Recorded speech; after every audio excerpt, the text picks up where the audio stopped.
প্রিয় দর্শকবৃন্দু, সবাইকে জানাই আগামীকাল 14 তারিখ বাংলা নববর্ষের শুভেচ্ছা। আগামীকাল 14 তারিখ বাংলা নববর্ষের শুভেচ্ছা। গ্রাম বাংলার ঐতিহ্য দেখাচ্ছি আপনাদেরকে।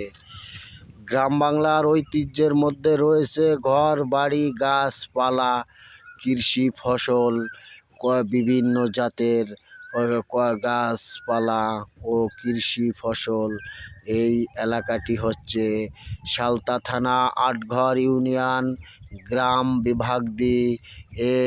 আমি যেখানে বসা আছি এটা কৃষি মাঠ এবং এর সাইডেই রয়েছে একটি কলেজ, বিভাগদি কলেজ। এই কলেজ নামে বর্তমান এলাকাটি পরিচিত বিভিন্ন জায়গায়। এটা ভূগোলে সার্চ দিলেও পাইবেন। এই কলেজটি বিভাগদিতে। আমাদের এলাকাটি কৃষি উপযোগী এলাকা, আর এই কৃষি ফসলের জন্য ভরপুর। আমাদের এলাকার প্রধান ফসল হইতেছে পাট।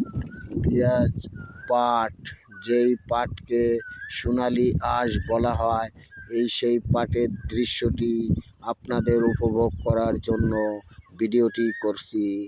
এই পাট এখন ছোট ছোট আছে, আর 15-20 দিন পরে পাটটি মানুষের মাজা সমান, কোমর সমান হয়ে যাবে। সেই কৃষি ফসলের সোনালি আঁশ যাকে বলা হয়, সেটাকে আমরা আঞ্চলিক ভাষায় বলি পাট। সেই পাটের ফসলেই যে দেখছেন। ধন্যবাদ দর্শক। আমার ভিডিওটি ভালো লাগলে সাবস্ক্রাইব, শেয়ার, লাইক, কমেন্ট করে পাশে থাকবেন।